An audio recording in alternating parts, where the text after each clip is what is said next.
fight to survive in the midst of open sea with 5 pals as a beautiful wedding turns into a nightmare. Walking hand in hand, Megan and Kayla spoke about their buddy, who recently received a proposal from her lover. Kayla yells at the gang of homophobic female bullies who make fun of her and her partner as they go by. Meg is then thrown to the ground by one of the thugs, who grabs her by the hair, and the other thugs attack her. Screaming for the goons to stop, Kayla rushes down to assist her, but is pushed back by one of them. A year later, an anxious Meg has just landed and is miffed when she realizes that Kayla is the one picking her up. Meg and Kayla haven't seen each other since Meg left after that night when she got beaten to a pulp by a group of thugs. Meg and Kayla's relationship ended, and Meg distanced herself from Kayla. They now reunite a year later to attend Lizzie's wedding, one of their closest friends, and the wedding of Dominic, Lizzie's fiancé and Cam's brother, another friend of Meg and Kayla's. After arriving at their location, Meg meets up with Lizzie, Cam, and Ruth, who happens to be one of their closest friends. Along with the families of the bride and groom, Meg attends a modest formal celebration. Later that evening, the 5 pals go out to party. It is their final day together before Lizzie enters a lifelong marriage, so the next morning, Cam wakes Meg up and informs her about their plans for a little trip with the bride. The group of 5 goes to the docks and climbs aboard the rust bucket boat that Cam borrowed for their little adventure. Cam confiscates everyone's phones and steers the boat fast. Sometime later, they reach an island that Cam learned about from the beach resort's assistant manager. After Kayla falls off the boat first, the others push Meg to follow suit. Ruth says they are simply going to leave the two alone for a time so they can talk things through when Cam reverses the boat after the 2 ex-couples get off. Meg and Kayla do nothing except sit there and think about their own lives, as Cam, Lizzie, and Ruth wait for the 2 ex-lovers to conclude their alleged conversation on the opposite side of the island. When Cam discovers a doll behind a rock while snorkeling, she dives even more. Cam sees a stingray and becomes scared as a shadow falls over her. She resurfaces and goes back to the shore where Ruth and Lizzie are. Meanwhile, Meg and Kayla decide to swim their way to the other side of the island where the others are. Kayla is trying to talk to Meg and apologize for getting her beaten up a year ago, as it was really her fault for provoking the thugs. Meg is first reluctant to speak with Kayla because of the traumatic experience she endured as a result of her, but she eventually gives in and does so. They had a light-hearted discussion at first until they eventually get over their discomfort and get closer. Meg and Kayla are too preoccupied with their own world to see the impending threat that is lurking beneath the surface. When Meg and Kayla go to the part of the island where the others are, they decide to pull a small practical joke. They walk up to their 3 closest friends while holding hands and ask Lizzie if she would be okay with a double wedding. Ruth and Cam grin broadly, and Lizzie says she will speak with Dominic about it. Ruth is still dancing around when she feels a sudden pain in her leg. Ruth? Ruth's leg horrifies everyone, even Meg and Cam, who drag her to the coast right away. She's had a tiny chunk of her leg chewed off. When Lizzie realizes that Cam took them to shark-infested seas the day before her wedding, she realizes it's a shark and breaks down in tears. She ties a shawl over Ruth's leg after Cam begs her to settle down so they may assist Ruth. After Ruth is carried to the boat, Lizzie calls Dominic on Cam's phone and arranges for an ambulance to be waiting for them at the pier. But there's no signal at all. Lizzie drives the boat back to the pier after starting the engine. As time goes by, Cam is increasingly concerned as she tries to help Ruth as much as she can. But Ruth has lost a lot of blood, and if they don't get her to the hospital as soon as possible, she will die. Lizzie speeds up the boat, and Cam tells her to slow down, but she can't hear Cam's words clearly. By the time Cam yells at her to stop the boat, the bottom of the boat crashes against a reef and puts a hole in the lower side of it. Meg attempts to cover the opening with a cloth, but she can't keep the water out. Since Cam led them to the unknown island in the first place, she bears the brunt of the guilt for everyone's agitation caused by anxiety and concern. While Kayla looks around the boat for life jackets, Cam raises Ruth's leg. Cam feels terrible for not being ready before even dragging her companions into the middle of nowhere, but there is only one life jacket. Ruth is given a life jacket by Meg, and as the boat begins to fill with water, everyone gathers around her. Lizzie, however, remains sitting and fixes her gaze on the ground, humming as panic sets in.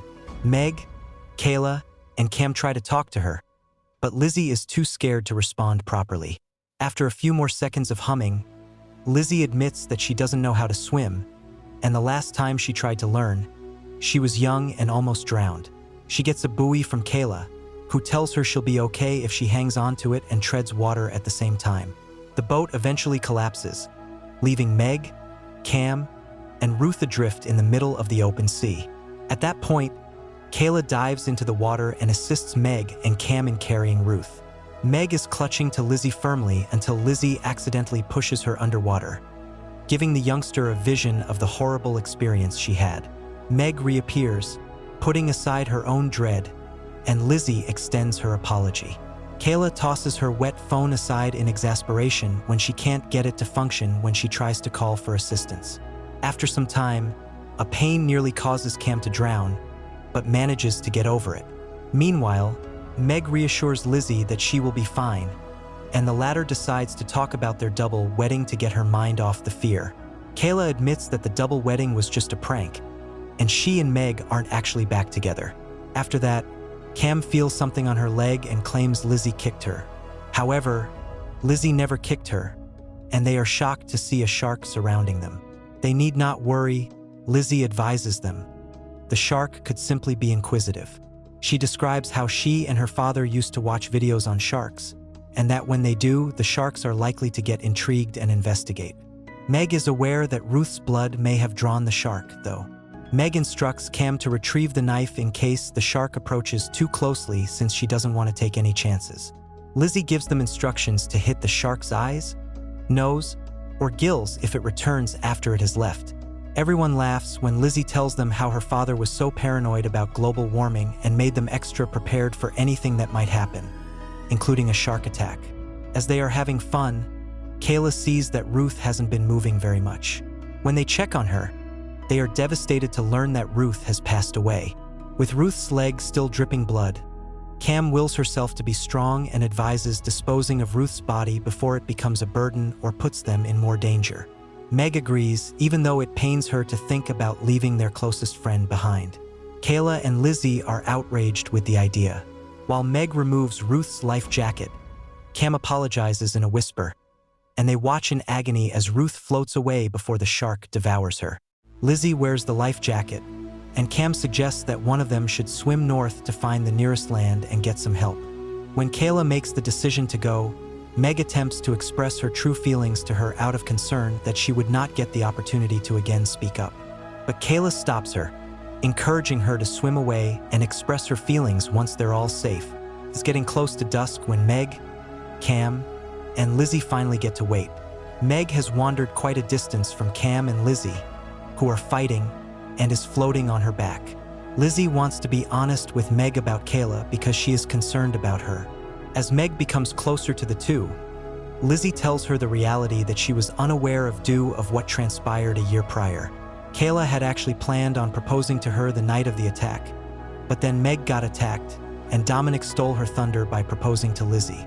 Meg is surprised to hear this and swims away in hopes of following Kayla and talking to her. Cam follows, not realizing there's a shark following her, to stop her. But when Lizzie noticed that the shark was pursuing Cam, she yelled to alert Cam and divert the shark. However, it was too late since the shark had already slashed Cam's arm, and Cam knew that the shark had effectively marked her because it had tasted her blood. Meg had a knife in her hand as she waited for the shark as Cam swam away from her to keep her safe. But the shark had devoured her, so she was unable to even inflict little damage on it. Lizzie cried as she felt the regret of everything she had said to Cam before the shark stole her life, and Meg embraced her. After some time, the exhaustion was already hitting them, but Meg still suggested swimming so they could at least get closer to the land. But Lizzie advised that it was better to stay put so once Kayla gets some help they'll know where to find them. Then they saw a yacht approaching. They yelled to draw the passengers' attention, but the loud music the yacht was playing prevented anybody from hearing them, and the boat simply sailed right by them. Meg comforted Lizzie by giving her a hug when she became agitated at the ignorance of wealthy people. They resumed their previous state of simply drifting through space till the sky grew black. Liz remarked that she would be really angry if she were struck by lightning, as if the rain weren't enough. They lost the buoy they were sharing in the storm, and Lizzie clung to Meg. The storm eventually subsided, and the water was serene once more. Meg was floating on her back and was falling asleep when Lizzie woke her up, seeing her struggling to swim.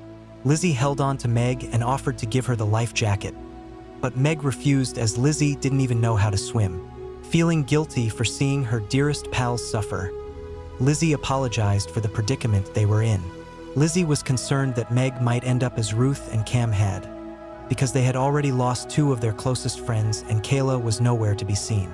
Tired, Meg slept off, and Lizzie stuffed something in her pocket before giving her a strong hug. Meg awoke to see the sun had already risen. She was wearing Lizzie's life jacket, but Lizzie was nowhere to be seen. Meg dived down and removed the life jacket in an attempt to locate Lizzie, but she was unsuccessful. She put on the life jacket once again and calmly gazed up at the sky as she silently mourned for another friend. Though she didn't see what happened to Lizzie, it didn't take Meg long to figure out that Lizzie had sacrificed herself in order to keep her afloat. If she simply drowned and sank or got eaten by the shark, Meg didn't know and she didn't even want to think about it. Meg made the decision that she could not just wait for the shark to pounce on her now that she was by herself. But before she could go too far, the shark reappeared. The shark was coming right at Meg, but before it could show its sharp fangs, Meg punched the shark away. Meg chuckled to see that Lizzie's advice was actually working, but when she saw that the shark had cut her hand, she became quiet. She raised her hand to prevent blood from falling into the water and then searched the area for anything that may be of assistance. It was then that she discovered a pile of stones in the midst of the sea. Meg took off the life jacket and rubbed her blood all over it before throwing it as far as she could to distract the shark. She then rushed to swim towards the stack of stones while the shark followed the smell of the blood before changing directions to get Meg instead. Before the shark could reach Meg, she managed to climb atop the pile of stones, and the jagged stones sliced her leg. She undressed, placed her shirt around her hand, and simply lay there in the water with her damaged hand. A little later, the blood had caused the white linen surrounding her hand to turn scarlet, and when it mixed with the water, the shark became interested. Meg sat up and ducked before it could grasp hold of her hand. Meg saw that the tide was rising as the sun was setting. Furthermore, the shark had brought along a companion. The tide continued to rise, and Meg won't be a fish for long at a distance. Meg sees Kayla coming back with help, and she is troubled about the next course of action she should take. The sharks, seemingly having realized that their food finally had a chance of escaping, became more aggressive as they pounced on Meg. Meg dove into the water just as the sharks dove upon her, heading straight toward Kayla's boat. Then Kayla lifted her up, and Meg tumbled to the floor of the boat, just avoiding the shark's razor-sharp fangs. Kayla asked for Cam and Lizzie, and Meg answered her question with a simple shake of her head. So Kayla didn't need to say anything more. Lizzie had planned to give them friendship bands, but Meg found them only now. As they mourned, Kayla hugged Meg tightly. What would you do in a situation like this? Share your thoughts in the comments, and don't forget to hit that subscribe button for more thrilling content.